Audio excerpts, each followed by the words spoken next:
Please मुझे बचा लो। वो लड़का मेरे पीछे पड़े, मुझे बचा लो प्लीज, मुझे बचा लो। आप टेंशन मत लीजिए, आप अंदर आइए, अंदर आइए। टेंशन मत लीजिए, एक काम करते हैं, पुलिस स्टेशन चलते हैं। नहीं नहीं, आप मुझे कहीं पर रोक दीजिए, मैं चली जाऊंगी। नहीं आप टेंशन मत नहीं नहीं लीजिए, ठीक है?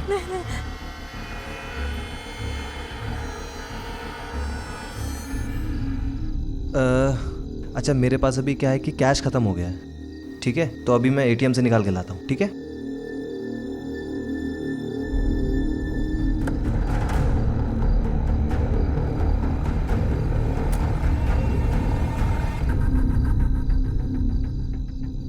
अरे मैडम जी क्या हो गया आपको?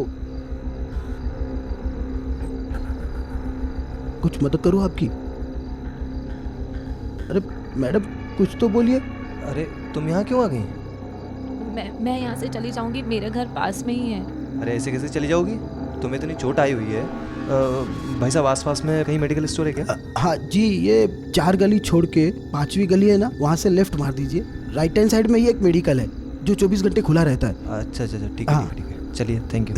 आप परेशान मत होइए, मैंने कहा ना मैं चली जाऊंगी। अरे इसमें परेशान होने वाली कौन सी बात है? आओ, रात के 12 बज गए हैं और आप अकेली हैं। आपकी जगह पे अगर मेरी बहन होती तो मैं उसको जाने देता क्या? और वैसे भी आप मेरी बहन जैसी हैं। आइए।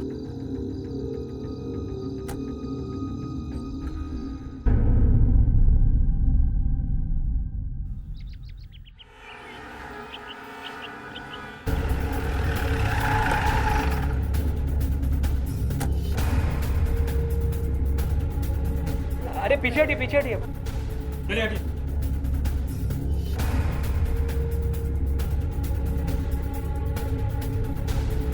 इस फ्लैट का ओनर, मैंने ही फोन किया था आपको। आप लोगों को ये बदबू पहले नहीं आई? मतलब फ्लोर पे 2 जन रहते हैं, सामने वाला फ्लैट वाला दुबई में रहता है, एक फ्लैट बंद रहता है मैडम। जब बदबू ज़्यादा बढ़ गई तब हमें पता चला। मैम सीवियर हेड इंजरीज है, लॉस ऑफ ब्लड के चलते मौत हुई है लगता है। फॉरेंसिक टीम को कॉल करो। मैम ये मोबाइल मिला। मैम ये निशान देख रही हैं आप? शायद इसी फ्लावर से सर पे मार के किसी ने जान ली होगी। और घर की हालात देख के ऐसा लग रहा है कि स्ट्रगल काफी जबरदस्त रहा। लेकिन पोस्ट एंट्री का भी तो कोई निशान नहीं मिला मैम। इसका मतलब लूट का केस नहीं है, जरूर किसी पहचान वाले का काम है। अपने इस टेनेंट के बारे में और क्या क्या जानते हैं आप? इनका नाम आकाश है, लेकिन लोग इन्हें गट्टू कह के बुलाते हैं। पिछले 3 साल से इसी फ्लैट में रह रहे हैं। मैडम अकेले हैं, शादी नहीं की है ना। जान पहचान में एक बूढ़ी दादी है जो कलकत्ता में रहती है। उनका एड्रेस है आपके पास? जी एड्रेस है मेरे पास। इनसे कोलकाता का एड्रेस लो, कोलकाता पुलिस को भेजो इंक्वायरी के लिए। Okay ma'am. ये टीम स्लिप। ये देखो, 4 दिन पहले इसने 10,000 का विड्रॉल किया। हो सकता है आसपास वाले किसी एटीएम से हो। पता करो और उसका भी सीसीटीवी फुटेज निकलवाओ। वैसे अच्छा लड़का था वो। कंप्यूटर या लैपटॉप होता है ना, उसको सुधारने का काम करता था। बिल्डिंग में किसी का भी कंप्यूटर या लैपटॉप खराब हो तो फ्री में ठीक कर देता था, लेकिन इससे ज़्यादा का मतलब नहीं रखता था किसी से। कौन कौन आता था उनसे मिलने, और आखिरी बार कब देखा था तुमने? सर अलग अलग लोग आते थे यहाँ। कोई कंप्यूटर देने के लिए आता था तो कोई कंप्यूटर लेने के लिए। सर गए हफ्ते एक आदमी को मैंने बिना पूछे अंदर भेज दिया था, तो हमारे साहब हम पे चिल्लाने लगे। हमसे बोले कि बिना इंटरकॉम पे पूछे किसी को भी अंदर भेजा मत करो, और अगर मैं ना उठाऊं तो बोल दिया करो कि मैं घर पे नहीं हूँ। सर आखिरी बार हमारी उनसे यही बात हुई थी। बिल्डिंग में सीसीटीवी कैमरास तो होंगे, फुटेज दिखाओ जरा। सर कैमरा तो यहाँ है, 15 दिन से खराब है। मैनेजर साहब को बोला है बनवाने के लिए। कोई बड़ा झगड़ा हुआ था किसी के साथ, या फिर किसी से कोई दुश्मनी? जो बात नहीं करता उसका किसी से झगड़ा कैसे होगा मैडम? हमारी जानकारी में तो ऐसा कभी कुछ नहीं हुआ। गट्टू का जो फोन मिला है उसकी कॉल रिकॉर्ड्स निकलवाओ। Okay ma'am.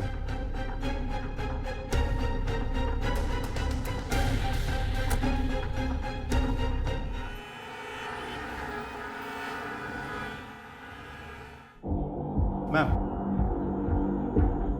कोलकाता पुलिस का मैसेज आया था। हमारे कहने पे वो गट्टू के कोलकाता वाले घर गए थे, लेकिन वहाँ उसकी सिर्फ दादी रहती है, काफ़ी बूढ़ी है और अल्जाइमर की बीमारी भी है। अल्जाइमर? मतलब इस मामले में उनसे कोई मदद नहीं मिलने वाली। Yes ma'am. एक काम करो, गट्टू के घर से सारे लैपटॉप और कंप्यूटर्स साइबर सेल भेजो, देखो क्या निकलता है। इस महीने की 8 तारीख की रात की सीसीटीवी फुटेज भिजवा दीजिएगा। ठीक है साहब, मैनेजर साहब को बोल के मैं। ठीक है। पोस्टमार्टम रिपोर्ट के मुताबिक गट्टू की मौत 5 दिन पहले रात के करीब 1 से 2 बजे के बीच हुई थी। मौत की वजह मल्टीपल हेड इंजरीज, पीछे से कोई शार्प ऑब्जेक्ट से चोट लगी थी, जैसे कि कोई टेबल का कोना या ऐसा कुछ, और आगे से कोई हेवी चीज़ से वार किया गया था जो शायद फ्लावर से हमें स्टेशन पे मिला था। सर, ये गट्टू का call record. Ma'am, call record में तो सस्पिशियस कुछ भी नहीं है। 5 दिन पहले आखिरी बार फ़ोन इस्तेमाल किया गया था, मतलब मौत के दिन। उसके बाद बस कुछ मिस कॉल्स पड़े। मौत रात के 1 से 2 बजे के बीच हुई और मोबाइल रात 10 बजे से स्विच ऑफ था। Yes ma'am. जिन लोगों से इसकी आखिरी बार बात हुई उन सबको थाने में बुलाओ। Okay ma'am. मैम, उसे मैंने अपना लैपटॉप दिया था डाटा बैकअप के लिए। बस उसी के बारे में फॉलोअप लेने के लिए मैंने उसे 2-4 बार कॉल किया था। मैम, मेरे लैपटॉप में वायरस था, रिपेयरिंग के लिए मैंने उसको दिया था, बस इसलिए उसको मैंने बार बार फ़ोन करा। मैम, मेरे लैपटॉप की हार्ड डिस्क क्रैश हो गई थी, बस मैंने उसे रिपेयर के लिए दिया था, इसीलिए मैंने उसको 2-3 बार कॉल किया था। मैम, मेरा लैपटॉप था उसके पास, मैंने रिपेयरिंग के लिए दिया था, तो उसका कॉल आया कि लैपटॉप रेडी, आके ले जाओ। ये उसकी रिसीप्ट है।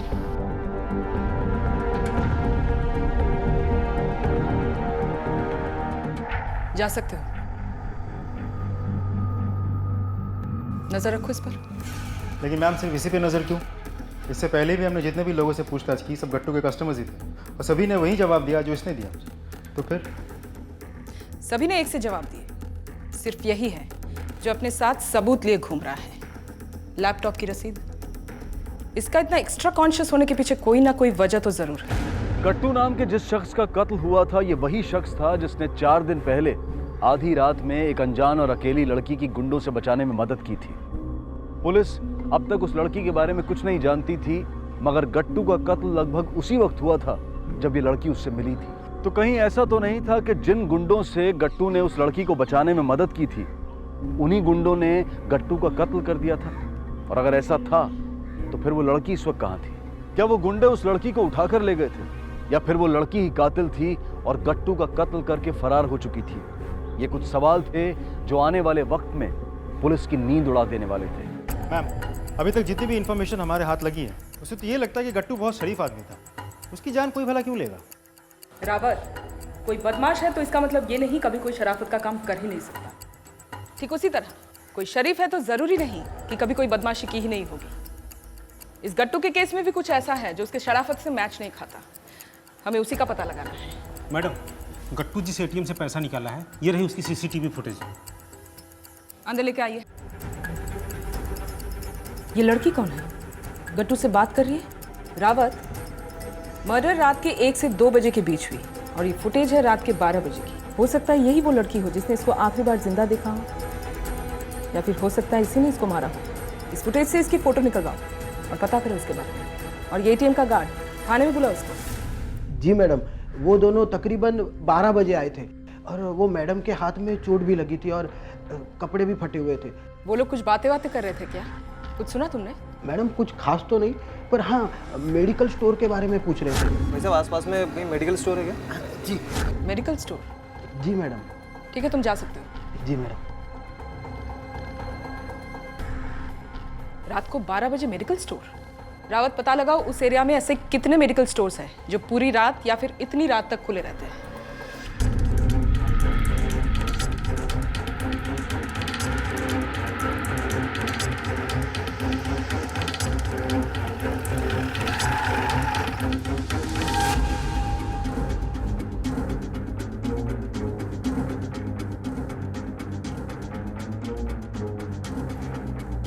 यस सर, ये दोनों करीब रात के 12 बजे के आसपास यहाँ पर आए थे। इन्होंने एक बोतल एंटीसेप्टिक की बोतल ली और कुछ बैंडेज, फिर चले गए यहाँ से। कुछ और बता सकते हैं इन लोगों के बारे में?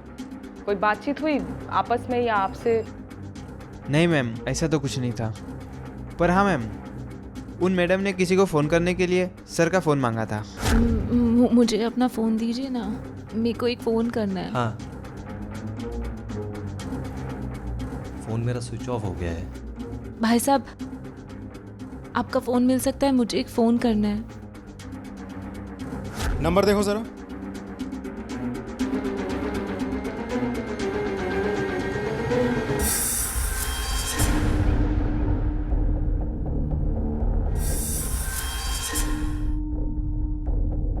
जी आप लोग? इस लड़की को जानती हो?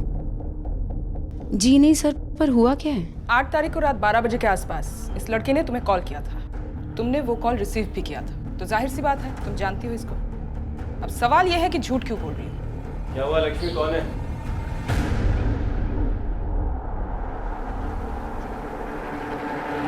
सर मेरा नाम लक्ष्मी है और ये मेरा बॉयफ्रेंड है रजत। हाँ जानते हैं हम इसे, पहले मिल चुके हैं। मैम मेरा लैपटॉप था उसके पास, मैंने रिपेयरिंग के लिए दिया था, तो उसका कॉल आया कि लैपटॉप रेडी है, आके ले जाओ। ये उसकी रिसीप्ट है। तुम इस लड़की के बारे में बताओ। मैम इस लड़की का नाम आशा है। ये मेरी बहुत अच्छी दोस्त थी, पर 6 महीने पहले हमारा झगड़ा हो गया और ये घर छोड़ के चली गई। अभी इस वक्त कहाँ है ये? मैम मुझे नहीं पता, पर आप लोग इसे क्यों ढूंढ रहे हैं? कुछ किया है क्या उसने? इसे जानते हो? अपनी सहेली के साथ कभी देखा इसे? ये कौन है? इसे सर पहली बार देख रही हूँ मैं। लेकिन तुम्हारा ये बॉयफ्रेंड तो जानता है इसे, क्यों? हाँ मैं जानता हूँ, मैं इनको पहले ही बता चुका हूँ सर। मैं इसे लैपटॉप ठीक कराता था और इसका नाम गट्टू है। इसके अलावा मुझे इसके बारे में कुछ नहीं पता। इसका मतलब ये हुआ कि तुम इन दोनों को जानते हो, आशा को भी और गट्टू को भी। जी हाँ मैं दोनों को जानता हूँ, पर ये दोनों एक दूसरे को जानते हैं, इसके बारे में मुझे कुछ नहीं पता मैम। लेकिन हुआ क्या आप बताइए तो। ये लड़की वही लड़की है जिसके साथ इस लड़के को आखिरी बार देखा गया, इसलिए हम इसे ढूंढ रहे हैं। इसका नंबर तो होगा तुम्हारे पास? हाँ मैम है। इसका दोस्त या कोई रिश्तेदार रहते हैं आसपास? मैम वो अपने मासा मासी के साथ रहती थी। उनका भी नंबर चाहिए हमें। हाँ मैम। इन दोनों के कॉल रिकॉर्ड्स निकलवाओ और इस बिल्डिंग के सीसीटीवी फुटेज भी। Okay ma'am.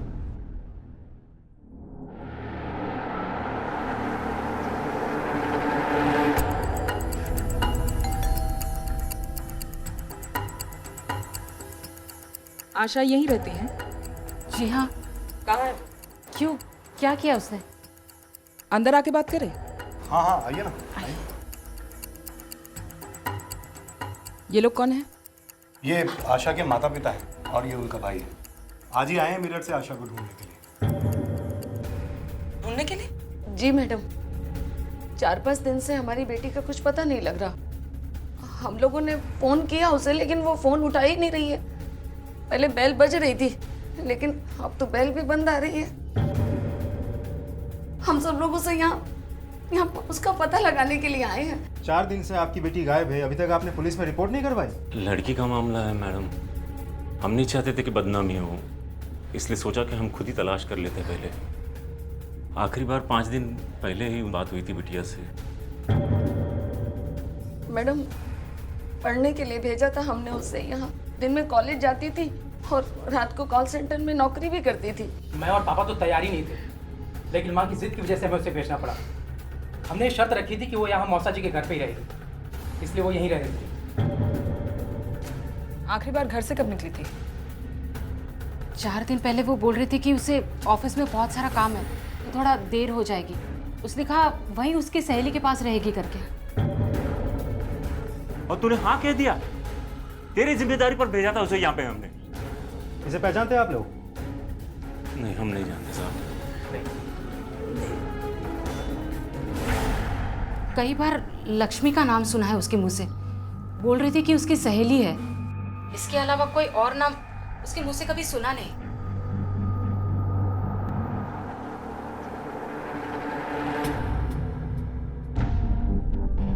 इन दोनों के कॉल रिकॉर्ड्स देख के लग रहा है कि गट्टू और आशा एक दूसरे को जानते ही नहीं थे। दोनों ने कभी एक दूसरे को कॉल नहीं किया। आशा की ज्यादातर बातचीत हुई है अपनी फैमिली से या फ्रेंड लक्ष्मी से या अमित नाम के कोई शख्स हैं, और ये महेश। मैम मैंने पता किया, अमित आशा का मकान मालिक है और महेश एक रेस्टोरेंट में काम करते हैं। मैम वो अपने मासा मासी के साथ रहती थी। उस मकान मालिक को बोलो आशा के फ्लैट में पहुंचे। मैंने तो उसे फ्लैट रेंट पे दिया था, वो इस वक्त कहाँ हो सकती है मैं कैसे बता सकता हूँ?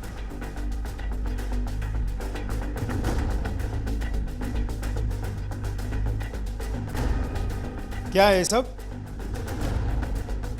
ये सब के बारे में मैं कुछ नहीं जानता। वो उसकी एक फ्रेंड है लक्ष्मी, जिसके रिकमेंडेशन पे मैंने ये फ्लैट उसे रेंट पे दिया था। तब से आज तक मैं पहली बार यहाँ आया। तलाशी लो घर की। कब रहने आई थी वो? आज से ठीक 6 महीने पहले।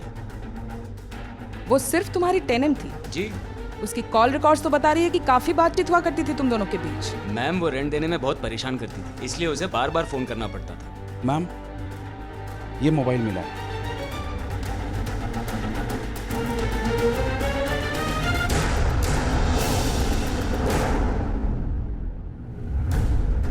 मैम, ये आशा की पहली तो सुलझने की बजाय और उलझती जा रही है। उसके माँ बाप का कहना है कि वो यहाँ अपने मौसा मौसी के साथ रहती थी। उस दिन बात करते वक्त भी उसकी माँ ने यही कहा था कि 4 दिन पहले उस घर से निकल के वो ऑफिस की तरफ गई थी। अमित का कहना तो कुछ और ही है। वो बोल रहा है कि पिछले 6 महीने से आशा उसके साथ रहती है। इन लोगों में से कोई तो है जो झूठ बोल रहा है।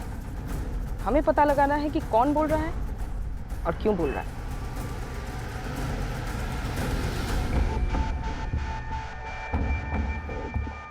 आप लोगों ने हमसे झूठ बोला कि आशा यहाँ रहा करती, जबकि सच्चाई ये है कि पिछले 6 महीने से वो एक रेंटेड फ्लैट में रह रही थी। नहीं मैम, ये आपको किसने बताया? वो यहीं रहती थी अपनी मौसी के साथ। पूछ लीजिए इन लोगों से। क्यों मौसा जी, खुद सच बोलेंगे कि हमारी मदद चाहिए? हाँ, ये सच है कि पिछले 6 महीने से वो यहाँ नहीं रह रही थी। ये क्या कह रहे हो श्यामलाल? लेकिन तुमने हमें बताया भी नहीं। क्या बकवास कर रहे हो मौसा? वो यहाँ नहीं रह रही थी तो कहाँ रह रही थी? तुमने उसे जाने कैसे दिया? और हमें बताया क्यों नहीं? छोड़ो रोहन, छोड़ो, बताया क्यों नहीं? रोहन, बदतमीज लड़का। हिम्मत नहीं हुई हमारी। हाँ, हिम्मत नहीं थी हमें सच्चाई बताने के लिए। और क्या बताते? यही कि जैसा आप लोग आशा के बारे में सोच रहे थे, आशा बिल्कुल वैसी नहीं थी। वो यहाँ पढ़ने के लिए नहीं आई थी, बल्कि दोनों हाथों से कमाने के लिए आई थी। वो दिन में कॉल सेंटर में काम करती थी और रात में मसाज पार्लर में, हाँ, मर्दों वाले मसाज पार्लर में काम करती थी। इसीलिए हमने खुद ने उसे यहाँ से चले जाने के लिए कहा था। तुझे पड़ी थी ना उसकी जिंदगी बनाने के लिए। देख क्या बन गई हो वो, क्या बन गई हो। लेकिन ये बात आपको कैसे पता चली? वो एक बार गए थे हम अपने दोस्तों के साथ गलती से, वहीं पे आशा को देखा था हमने।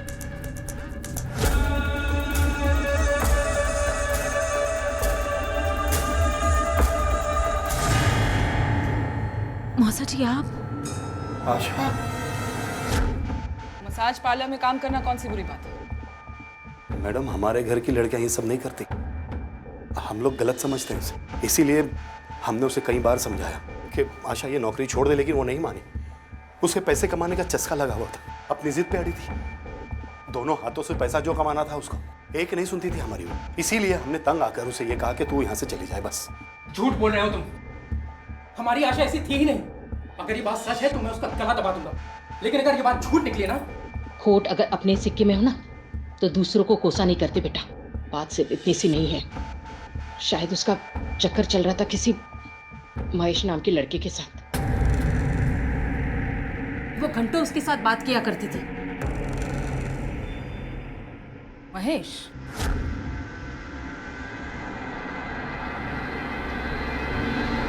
गट्टू के कत्ल की जांच अब आशा की तलाश की मुहिम में तब्दील हो चुकी थी। गट्टू के बारे में अब तक जो पुलिस को जानकारी मिली थी, उससे उसकी छवि एक शरीफ और शांत इंसान के तौर पर बन रही थी, जिसकी किसी से दुश्मनी होने की संभावना पर भी कोई यकीन करने को तैयार नहीं था। दूसरी तरफ आशा थी, जिसके वो रिश्तेदार उसके चरित्र पर उंगली उठा रहे थे, जिनके साथ वो इस अनजान शहर में रहती थी। तो क्या थी आशा की सच्चाई?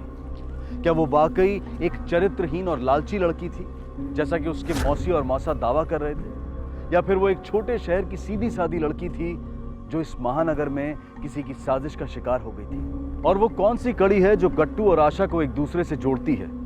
और सबसे अहम सवाल, आशा कहाँ है? इन सारे सवालों का जवाब जानने के लिए पुलिस महेश नाम के उस युवक से पूछताछ करने पहुंची, जिसके साथ आशा के अफेयर होने की बात आशा की मौसी ने कही थी। नहीं मैम, ऐसे कुछ नहीं था। आशा मेरी बहुत अच्छी दोस्त थी और फीस न भरने की वजह से उसका कॉलेज भी छूट गया था, इसलिए वो करस्पॉन्डेंस कोर्स कर रही थी। मैं तो पहले से ही करस्पॉन्डेंस कोर्स कर रहा था और नोट्स एक्सचेंज करते करते हमारे बीच में बहुत अच्छी दोस्ती हो गई। और वो जिस पा में काम करती है वो यहीं पर बगल में ही है, इसलिए लगभग रोज हमारा मिलना भी हो जाता था। तुम्हें पता है कि वो लापता है? नहीं, मुझे नहीं पता। हाँ, लेकिन पिछले 4 दिनों से वो काम पर भी नहीं आई है और उसका फ़ोन भी नहीं लग रहा है। आखिरी बार कब बात हुई थी उससे? यही 4 दिन पहले। अपने बॉयफ्रेंड अमित की वजह से बहुत परेशान नजर आ रही थी वो। अमित उसका बॉयफ्रेंड? मतलब अमित जिसके घर में आशा रहा करती थी? जी सर। जब से लक्ष्मी ने उससे झगड़ा करके अपने घर से निकाला था, तब से आशा अमित के साथ उसी के फ्लैट में रहती थी। अच्छा, अभी अभी तुमने कहा कि 4 दिन पहले जब उससे आखिरी बार मुलाकात हुई काफ़ी परेशान थी। वजह बता सकते हो? I mean, कुछ बताया था उसने तुमको?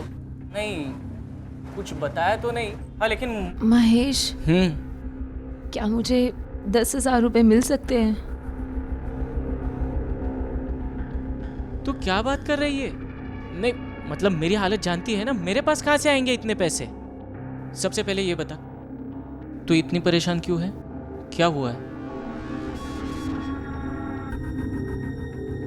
यार, मैं इस शहर में बहुत सारे सपने लेकर आई थी।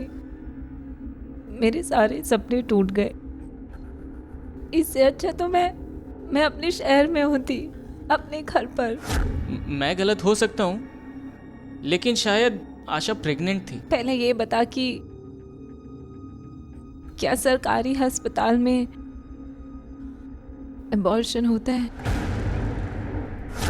और प्रेगनेंसी को लेकर अमित और उसके बीच में बहुत बड़ा झगड़ा हुआ था। ये फोटो देखो जरा। इस आदमी का नाम गट्टू है। कभी इसे आशा के साथ देखा था या आशा ने इसका नाम लिया हो? नहीं, इसको तो कभी नहीं देखा, और ना ही आशा ने कभी इसके बारे में बताया। आशा बहुत अच्छी लड़की थी सर, अमित ही उसके लायक नहीं था। अमित के अलावा मैंने उसको किसी और के साथ कभी नहीं देखा। क्यों लाया मुझे यहाँ पे? बताओ मुझे। मैडम को आने दो, अभी पता चल क्या जाएगा किया क्यों क्या लाया। मैंने? अरे आने दो ना। कौन मैडम? इसलिए बुलाया है कि तुझे बताना था। हमें रास्ते से भटकाकर तू खुद भी नहीं बचेगा। मतलब हमें पता चल चुका है, आशा सिर्फ तेरी टेनेंट नहीं थी, वो तेरी गर्लफ्रेंड भी थी। पर ये बात तो तूने हमें नहीं बताया। क्यों? ये सब सच नहीं है। वो मेरी गर्लफ्रेंड नहीं थी, मेरे स्पा में काम करती थी वो। स्पा? वो स्पा तेरा है? यस। जिस पे आशा काम कर रही थी? जी। डबल सैलरी देता था मैं उसको, दूसरी लड़कियों से ज्यादा देता था। वो जो फ्लैट है ना मेरा, वो जिस पे रहती है वो भाड़े में, उसका भी आधा ही भाड़ा लेता था मैं उससे। और ये सब फायदे के बदले में ना वो मेरे साथ थोड़ा सा वक्त बिताती थी, फिजिकल प्लेजर, यू नो। लेकिन वो मेरी गर्लफ्रेंड नहीं थी और मैंने उसे कोई प्रॉमिस नहीं किया था। आशा जिस दिन गायब हुई थी, क्या हुआ था उस दिन? उस दिन अमित, मैं तुम्हारे बच्चे की माँ बनने वाली हूँ। दिमाग खराब हो गया तुम्हारा? कैसे हुई तुम प्रेग्नेंट? अमित, ये सब मेरी गलती है क्या? ये बच्चा है तो तुम्हारा ही ना। अमित सुनो ना, हम दोनों शादी कर लेते हैं। पागल हो गई हो क्या तुम? और ये मैं कैसे मान लूं कि जो गंदगी तुम्हारी कोख में है वो मेरी ही की हुई है? हैं? दिन में 10 लोग आते तुमसे स्पा में मिलने के लिए। तूने समझ क्या रखा कि मैं ऐसी वैसी लड़की हूँ? मत कैसे मुझ पे हाथ उठाने की। खाली मेरे पैसे पे टिकी, इतना कुछ किया तेरे लिए मैंने। हाँ, घर दिया तेरे को रहने के लिए, काम दिया तुझे, तेरी मदद करता मैं। निकल यहाँ से।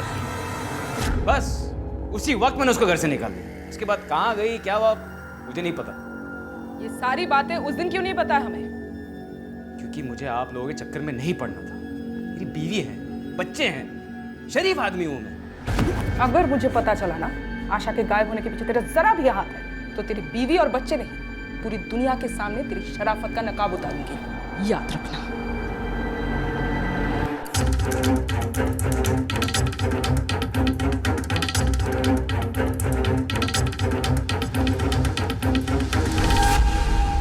मैडम, झूठ तो अमित बोल रहा है। इतना ही नहीं, आशा के मौसा, मौसी, लक्ष्मी सब झूठ बोल रहे हैं। आशा ऐसी लड़की नहीं है जैसे ये लोग उसे दिखाने की कोशिश कर रहे हैं। वो तो बहुत ही अच्छी और शरीफ लड़की है। बस तकलीफ ये हो गई कि वो बुरे लोगों के साथ फंस गई। पिछली बार तुमने बताया था कि लक्ष्मी और आशा के बीच एक बहुत बड़ा झगड़ा हो गया। जी। तुम उस झगड़े की वजह बता सकते हो? जी मैम, लक्ष्मी को लगता था कि आशा उसके बॉयफ्रेंड रजत को उससे छीनना चाहती है, और इसी को लेकर लक्ष्मी ने उससे बहुत बड़ा झगड़ा किया था और उसे अपने घर से भी बाहर निकाला था। बेचारी आशा क्या करती, मदद मांगने के लिए अमित के पास गई थी, लेकिन अमित ने उससे मदद के बदले में बहुत बड़ी कीमत वसूल की। अगर आशा इतनी अच्छी लड़की थी तो उन गलत लोगों से भाग के दूर कहीं क्यों नहीं चली गई? किसने रोक के रखा था उसे? रुक के ही तो रखा था सर। जिस स्पा में वो काम करती थी वो लोगों ने उसकी 3 महीने की सैलरी नहीं दी थी, और इतना ही नहीं, वो लोगों ने तो उससे कॉन्ट्रैक्ट भी साइन करवा के लिया था कि अगर वो 1 साल के पहले जॉब छोड़ती है तो उसे 6 महीने की सैलरी देनी होगी। इसलिए वो बेचारी कहीं जा भी नहीं पा रही थी। तुम्हारी ये गलत संगत वाली बात ये अमित के लिए सही लगता है, लेकिन लक्ष्मी और रजत, इनमें क्या बुराई है? मैडम, उनका तो धंधा ही गलत है। बीच मार्केट में रहता हूँ, सबके बारे में सब खबर है मुझे। मैंने तो आशा को कई दफ़ा समझाया था कि उन दोनों के साथ में मत रहा कर, लेकिन वो हमेशा कहती थी कि महेश वो लोग जैसे भी हो एटलीस्ट मेरी मदद तो कर रहे हैं। उनकी वजह से मुझे रहने के लिए घर मिल रहा है, 2 पैसे ज़्यादा कमा के मैं अपने घर भेज पा रही हूँ। अगर उन्हें छोड़ दूंगी तो फिर कहाँ जाऊंगी मैं? ये रजत और लक्ष्मी क्या धंधा करते हैं ये लोग? सब पता है मुझे, समझा? लेकिन उस दिन मैं पुलिस के सामने खामोश था, समझा तू? पुलिस के सामने क्या कर रहा था? ऐसा ऐसा ऐसा मेरा गिरबान पकड़ने आया था ना तू? उस वक्त तो मैं गम खाकर खामोश हो गया था, लेकिन अगली बार अगर तूने सबके सामने ये तमाशा किया ना तो मैं सब कुछ पुलिस को बता दूंगा, समझा? मैम, हमने रजत का लैपटॉप चेक कर लिया। महेश सही बोल रहा था, रजत और लक्ष्मी का काफी गंदा धंधा है। पूरा लैपटॉप एडल्ट कंटेंट से भरा पड़ा है। इस तरह तो कहानी यूं बनती है कि लक्ष्मी और रजत का एडल्ट कंटेंट का धंधा है। रजत का लैपटॉप खराब होता है, वो रिपेयर करने के लिए गट्टू के पास छोड़ता है और उस दौरान गट्टू इस लैपटॉप में एडल्ट कंटेंट देख लेता है और शायद ब्लैकमेल करने की कोशिश की होगी और हो सकता है इसी ब्लैकमेल के चक्कर में उसने अपनी जान गंवा दी। हो सकता है मैम, लेकिन इस पूरी कहानी में आशा कहाँ फिट बैठती है? Good question. इस थियरी से गट्टू का मर्डर मिस्ट्री तो सॉल्व होता है, लेकिन आशा के गायब होने की गुत्थी नहीं। हो सकता है रावत, आशा अपनी फ्रेंड लक्ष्मी और उसके बॉयफ्रेंड रजत के साथ मिली हुई थी और उन्हीं दोनों के कहने पर उसने गट्टू का मर्डर कर दिया और फरार हो गई। या फिर यह भी हो सकता है गट्टू लक्ष्मी और रजत के साथ मिला हुआ था और उसी ने आशा को गायब कर दिया होगा। या फिर यह भी हो सकता है कि आशा गट्टू दोनों ही लक्ष्मी और रजत के साजिश का शिकार हो गए हो। एग्जैक्टली क्या हुआ है वो जानने के लिए आशा के बारे में हमें और इंफॉर्मेशन ढूंढनी होगी और इस रजत और लक्ष्मी को फिर से बुलाओ, पूछताछ करनी है। मासूम लड़कियों के एडल्ट वीडियोस बनाकर बेचने का धंधा करते हो तुम लोग और गट्टू को इस बात का पता चल गया, इसलिए तुमने उसे रास्ते से हटा दिया। अब बोल, कैसे मारा गट्टू को और आशा कहाँ है? बोलता है कि देखिए मैम, हमें कुछ नहीं पता है, हमने गट्टू को नहीं मारा है। ये सच है कि हम एडल्ट वीडियोस का धंधा करते हैं, लेकिन उसमें कोई मासूम लड़की काम नहीं करती है। प्रोफेशनल्स होते हैं जो अपनी मर्जी से काम करते हैं। आशा से हमारा कोई लेना देना नहीं है मैम। और तुम मैडम, तुमने भी हमसे झूठ बोला कि आशा अपनी मौसी के घर रहा करती थी, जबकि तुमने ही उसे अमित से मिलवाया। हाँ, मैं मानती हूँ कि हम गलत धंधा करते हैं, पर इसका मतलब ये नहीं है कि हमने आशा को कोई चोट पहुँचाई है। सच में मैम, हमें नहीं पता वो कहाँ गई, और अगर आपको उसके बारे में कोई भी बात पता करनी है तो उसके घर से पता करिए। मैम, आशा का मौसा ही पूरी फसाद की जड़ है। अगर उसने आशा के साथ वो सब गलत नहीं किया होता तो शायद वो घर छोड़कर नहीं जाती। अरे आशा, रुको। मौसा जी, मैं जानती हूँ कि आप क्या कहना चाहते हो। आपने मुझे मसाज पार्लर में देखा था ना, लेकिन मौसा जी मैं अपने कॉलेज की फ़ीस नहीं भर पा रही, जिसकी वजह से मुझे कॉरेस्पॉन्डेंस पढ़ाई करनी पड़ रही है। और आप तो जानते हो कि घर पर भी पैसे भिजवाने पड़ते हैं। लेकिन मौसा जी, सिर्फ यहाँ पर मसाज होता है, कोई गलत काम नहीं होता। इसमें कोई बुराई तो नहीं है ना? अरे आशा, तुम तो पुण्य का काम कर रही हो, लेकिन मेरा भी एक काम कर दो। जो तुम वहां लोगों को मसाज करती हो ना, वो मेरा भी मसाज कर दो। मौसा जी, अब मसाज करवाना चाहते हो? हाँ, हम मसाज से शुरू करते हैं, उसके बाद जो तुम मसाज के बाद उन लोगों के साथ करती हो ना, मेरे साथ भी करा। मौसा जी, मेरे हाथ छोड़िए। अरे सुन आशा, तेरी मौसी है ना बाहर गई है, शाम तक आएंगी। अरे हम दोनों फ्री हो जाएंगे, तब तक आ जा। आपको शर्म नहीं आती मौसा जी? मैं आपकी बेटी की तरह हूँ। चुप कर, सिर्फ मेरी ही बेटी की जैसी है, और वहाँ पार्लर में जो सबके साथ करती है उन लोगों को क्या लगती है तू? बीवी? मौसा जी, मैं कोई गलत काम नहीं करती, समझे आप? आपने क्या समझ रखा है? मैं उस टाइप की लड़की हूँ क्या? मैंने आज तक कोई ऐसा काम नहीं किया जिससे मेरी माँ बाप की इज्जत खराब हो, समझे आप? सुन मैम, इसके बाद आशा ने फैसला किया कि वो कभी घर लौटकर वापस नहीं जाएगी। फिर वो मेरे साथ ही रहने लगी, पर इस बीच हमारा झगड़ा हो गया और वो घर छोड़कर चली गई। फिर कुछ लोगों से पता चला कि वो अमित के साथ रहने लगी उसके फ्लैट में।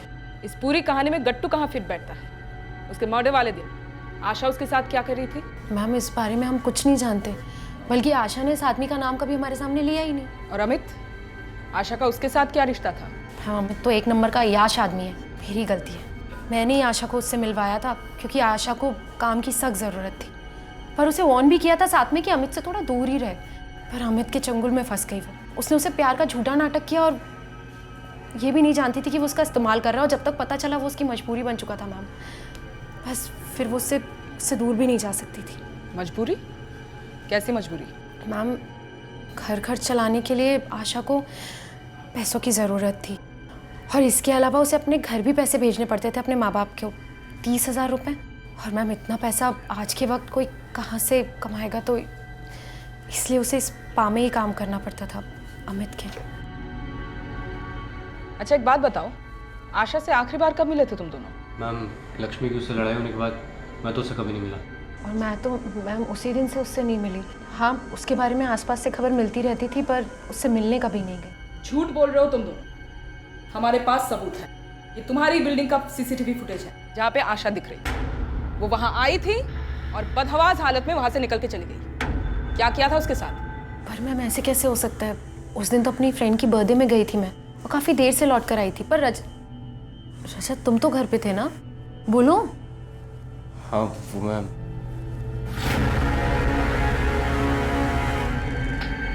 अब मुंह खोलेगा कि और चाहिए? मैं बताता हूँ मैम। बोल। आशा उस दिन हमारे घर आई थी। हाँ, जब अमित से उसकी लड़ाई हुई थी। अरे मुझे तो पहले ही पता था अमित साला एक नंबर का कमीना आदमी है, लेकिन लक्ष्मी घर पे नहीं है, वो बाहर गई है, थोड़ी देर में आएगी। अच्छा ठीक है, तो मैं बाद में आती हूँ। लक्ष्मी को मेरा मैसेज दे देना। अरे लक्ष्मी नहीं तो क्या हुआ, मैं तो हूँ ना। रजत मेरा हाथ छोड़ो, ये क्या कर रहे हो? रजत मेरा निकले, आपके बाद मुझे अपनी शक्ल मत दिखाना। बंद कर। तू बोल, फिर क्या हुआ? आशा वहां से चली गई मैम। उसके बाद उसके साथ क्या हुआ मुझे कुछ नहीं पता। मैं बहुत नशे में था मैम, मुझसे बहुत बड़ी गलती हो गई। और अब उसी गलती की सजा भुगतेगा। मैम, आशा की माँ ये आपसे मिलने बाहर इंतजार कर रही है। चलो बैठिए।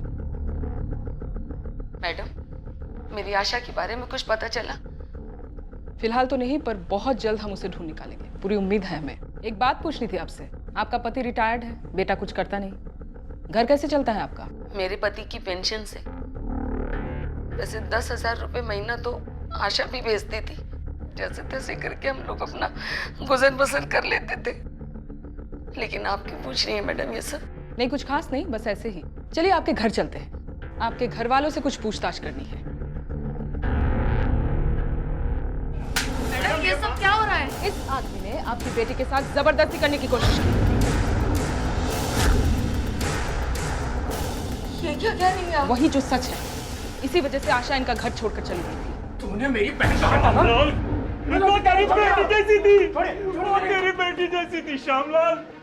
तेरी हिम्मत कैसी हुई मेरी बेटी पे हाथ डालने की? नहीं छोड़ूंगी, मार डालूंगी, मार डालूंगी।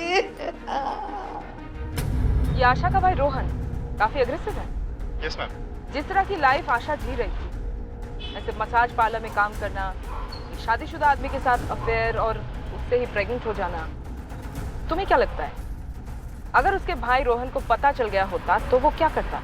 शायद उसे मार डालता। हाँ तो पॉसिबल है ना रावत कि सचमुच रोहन को पता चल गया था कि आशा कैसी जिंदगी जी रही और गुस्से में आकर उसी ने आशा को मार डाला हो। Possible ma'am. एक काम करो, इस रोहन के बारे में सारी इन्फॉर्मेशन निकालो, उसका बैंक अकाउंट डिटेल, जिस दिन आशा गायब हुई थी उस दिन रोहन की कॉल रिकॉर्ड और उसका मोबाइल लोकेशन, मुझे सारे इन्फॉर्मेशन चाहिए। Okay ma'am. मेरे घर से बाहर निकलो बाहर तुम लोग दोनों। तुम्हारी बेटी हमारे लिए सरदर्दी पहले। तुझे तो तेरे किए की सजा भगवान देंगे, कभी माफ नहीं करेंगे हम लोग तुझे। निकलो यहाँ से।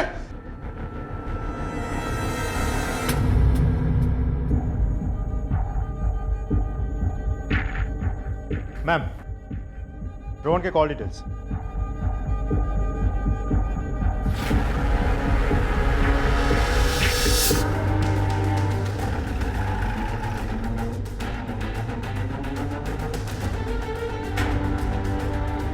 आशा के मम्मी पापा से मिलना है। देखिए मैडम, अब वो लोग यहाँ नहीं रहते, चले गए यहाँ से। और हाँ, आपकी जानकारी के लिए मैं बता देता हूँ कि वो लोग वेलकम लॉज है कोई, वहाँ रहते हैं। शुक्रिया।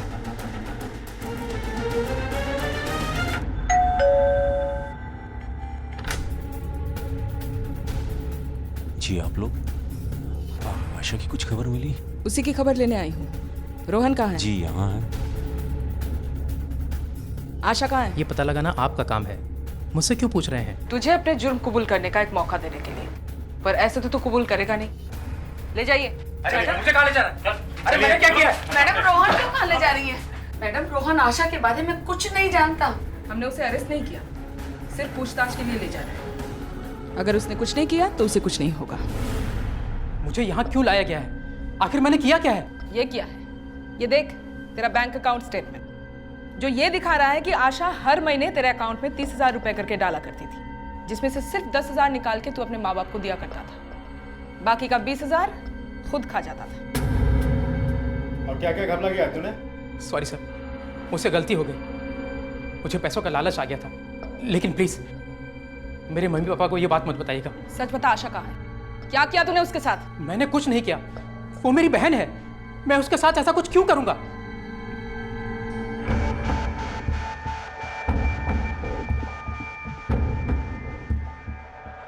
क्या सोच रही है मैम? एक बात दिमाग में आई रावत, ऐसा भी तो हो सकता है ना कि आशा जो है अमित से नहीं बल्कि गट्टू से प्रेग्नेंट हुई हो, और सभी से मदद मांगे, जब उसे मदद नहीं मिलती है तो हार कर अपने भाई से मदद मांग लेगी, और उसका ये भाई रोहन शायद गुस्से में आकर उसने गट्टू को मार डाला, फिर बाद में आशा को भी। हो सकता है ना? बिल्कुल हो सकता है।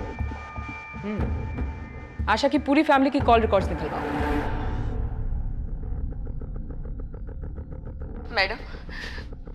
मैडम मैं बहुत परेशान हूँ। एक तो मेरी बेटी नहीं मिल रही है, ऊपर से आपने मेरा रोहन भी पकड़ लिया है। मैं उसी के बारे में बात करने आई थी, उसने कुछ नहीं किया मैडम, उसे छोड़ दीजिएगा। वो चाहे जैसा भी हो, लेकिन अपनी बहन के साथ इतना बुरा नहीं कर सकता वो madam. Excuse me. Hello ma'am, एक खबर मिली है। उनकी माँ अभी मेरे सामने खड़ी है। हाँ, मैं इन्फॉर्म करती हूँ। मैडम मेरा रोहन। देखिए, आपके लिए एक बुरी खबर है, आपकी बेटी मर चुकी है। ये नहीं हो सकता मैडम, ये आप क्या कह रही हैं? देखिए, रिठाला थाने से हमें खबर मिली है, उसी एरिया में आपकी बेटी की लाश मिली है। आप प्लीज अपने आप को संभालिए और घर वालों को खबर भिजवा दीजिए, हमें निकलना होगा।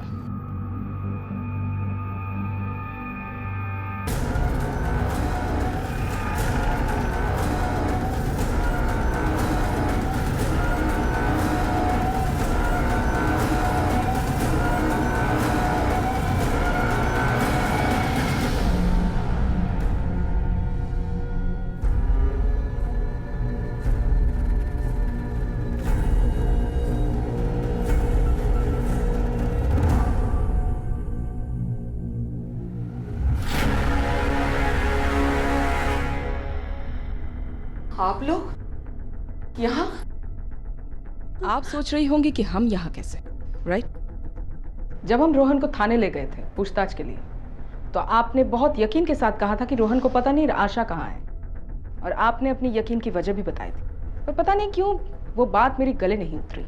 फिर मैंने आपके कॉल रिकॉर्ड्स चेक करने के लिए कहा, और हमें मिला जिस रात गट्टू का मर्डर हुआ था, उस रात दिल्ली के किसी पीसीओ का कॉल आया था आपके मोबाइल पर, और वो पीसीओ गट्टू के घर के पास था, और आशा को गट्टू के साथ आखिरी बार देखा गया। मुझे यकीन हो गया था आशा ने उस रात आप ही को कॉल किया था, है ना? हेलो माँ, माँ, माँ मुझे बचा ले, माँ, माँ मुझे बचा ले। माँ, कुछ लड़के मेरे पीछे पड़ गए थे, मैं बिल्कुल अकेली थी, इसलिए सड़क पे मैंने किसी से लिफ्ट ले ली। वो लड़का मुझे अपने घर लेके गया। मुझे लगा कि वो मेरी मदद करेगा, लेकिन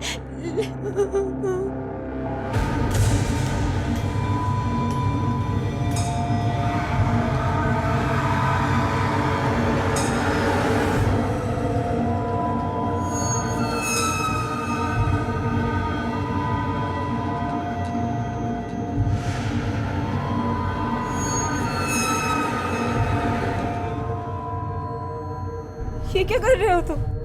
कुछ नहीं होगा। तुमने तो बोला था कि मैं तुम्हारी बहन जैसी हूँ। क्या है, इतने करीब कभी लड़की आई नहीं ना, तो अपने आप को काबू में नहीं कर पा रहा हूँ। बचाओ!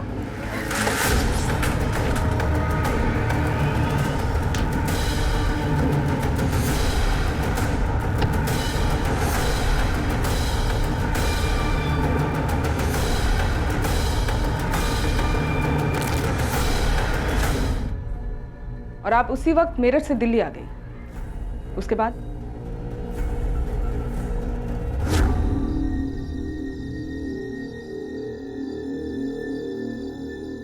ये मुझे पकड़ ले जाएंगे। हाँ, मुझे पकड़ ले जाएंगे ये लोग।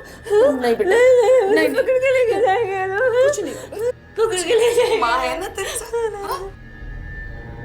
मेरी बेटी बेहोश हो चुकी है, रो गई है वो। मैं और ये नहीं चाहते थे कि आप लोग इसे फांसी पर चढ़ाएं, इसीलिए वहां से मैं इसे लेकर भागी और यहाँ लाके छुपा दिया। मैं क्या करूं?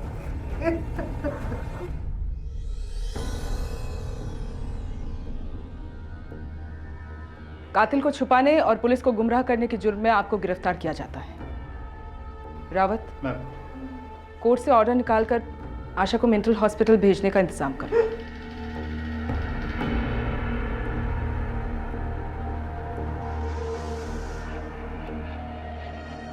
भले ही आज हम अपनी बेटियों को अपने बेटों की तरह सपने देखने और उन्हें पूरा करने की आज़ादी देने लगे, लेकिन हम उनका विश्वास अब भी नहीं जीत पाए। क्योंकि अगर ऐसा होता तो अपनी मौसा की ज्यादतियों का शिकार होने के बाद आशा सबसे पहले ये बात अपने माता पिता को बताती, इस हालात से निपटने के लिए उनकी मदद लेती। लेकिन ऐसा करने की बजाय उसने दूसरों से सलाह और सहारा लेना ज़्यादा बेहतर समझा और अपने हालात और दूसरों के हाथों इस्तेमाल होती चली गई।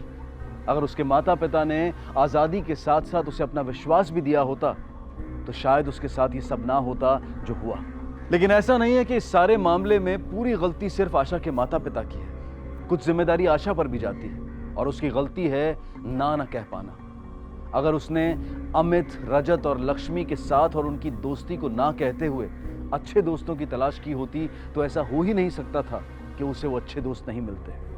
लेकिन अपने हालात से हार मानकर अपनी जिंदगी में आने वाले हर इंसान को वो सिर्फ हाँ और हाँ कहती गई और धोखा खा बैठी। हम अपनी बेटियों को आज़ादी दें, लेकिन साथ ही उन्हें ये विश्वास भी दिलाएं कि गलती चाहे उनसे हुई हो या उनके साथ हुई हो, हम उनका साथ देंगे और साथ ही उन्हें जीवन में ना कहने का महत्व जरूर सिखाएं। अब मैं अनूप सोनी आपसे विदा लेता हूं। फिर मुलाकात होगी अगले एपिसोड में एक और चौंका देने वाले केस के साथ। तब तक अपना और अपने परिवार का ख्याल रखें और देखते रहें क्राइम पेट्रोल डायल 100। सबक एक को सीख हम सबको। जय हिंद।